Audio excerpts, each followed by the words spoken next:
I do a lot of videos, but seldom do I get triggered by stories and people besides this bum homosexual clown Liga or Tyga. You know, let's get into it. And ladies and gentlemen, my name is Solomon Jones. Welcome to Solo TV. And Tyga sued by Simon Cowell's ex-fiance, 5-year-old kid Cairo, that's his son, also named a defendant.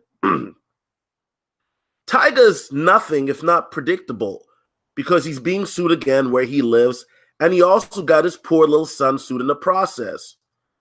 Mizgan Husani, Simon Cowell's makeup artist, who he was once set on marrying, has a super cool house in the Beverly Hills that she rented to him for $40,000 a month.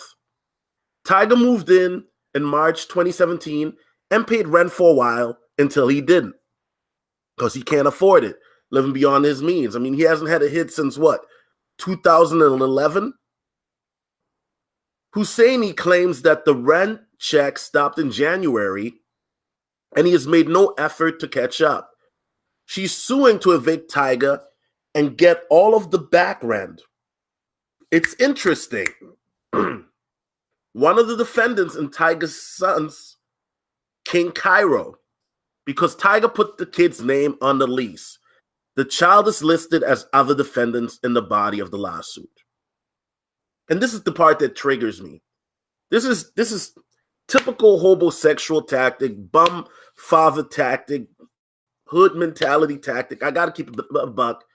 Putting your kid on the lease, a 5-year-old who has no cognition of the fact that, he probably doesn't even know what a lease is. He's 5 years old.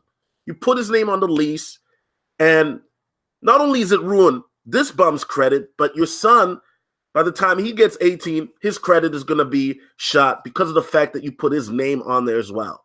I mean, you can't make this up, but it gets better.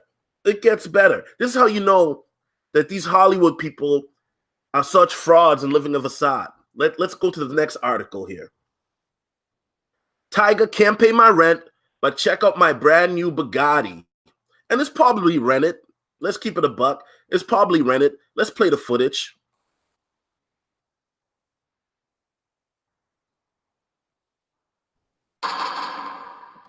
No, God, go faster. Go up, go up. Oh my God. Bye. He's texting. Oh my God, he's about to going. Oh my God, it's Tyga. Pull your window. Pull down your window. Should I? Yeah, do. I have my glasses on. What is he gonna do? And the Maybach is his too.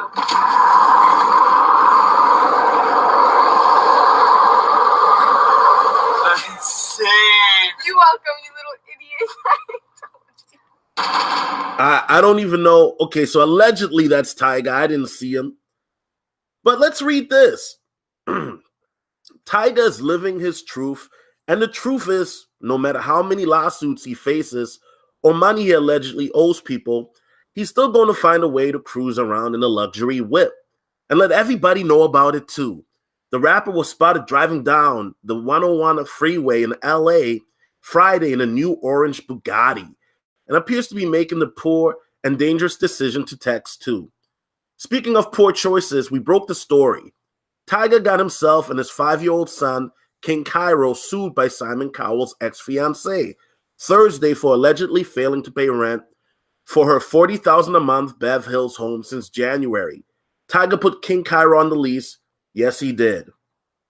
Okay. Now, here, if you look at the picture, and let me make it bigger, it does look like that Bugatti that was just driving by. And even though LA is not uncommon to see luxury cars in LA, I mean, I've been there plenty of times, you don't see Bugattis a lot. I mean, Bugatti's a $2 million car, minimum, that you don't see a lot. You may see it, but an orange Bugatti, I mean, of all the colors, why orange? But here you see Tyga and his rent-a-cars, of course, because he can't afford them. As some of you know, his ex, Kylie Jenner, um, he, his ex. This is how lame this guy is. Okay, he borrowed money from his ex so he could buy her a car on her birthday. I mean, come on, man. Bum stuff. No rent, no problem, though. Apparently, because Tyga's also been flossing a new Mercedes Maybach on Instagram, perhaps on his way to deliver the rent checks, but not likely. So, he posted a picture of that car on Instagram when he was accused of, when the lawsuit was filed. And here's my thing, okay? If you have money to buy these cars, allegedly, which I don't think he does, I think he rents these cars, why not pay your rent? Why do you live above your means? And it triggers me because you have this bum who, is paying $40,000 a month, which he can't afford. I mean, the guy dropped an album and went double copper about a month ago, and went double wood, double plastic. I mean, is anybody even checking for this dude? I know I'm not. I haven't heard a hit from this guy in like 7 years. And you put your son on the lease. And that bothers me. It bothers me because you're setting up your son for failure. Because you're trying to floss and flex and live above your means. And one day your son, if he's looking for an opportunity to maybe buy a car himself or get a house or apartment himself, his credit is shot. And it's not even of his own doing, of his own volition. It's because of you, the poor parent, using his name and credit to mess it up. And I mean, for black folks, this is nothing new. We've seen this before. Parents using their kid's name for the light bill, or parents using their kid's name or Social Security as well. And this is embarrassing. Anyway, follow me on Instagram, Twitter, Snapchat at SOLOTV84. Instagram, Twitter, Snapchat at SOLOTV84, and let me know what you think. Peace.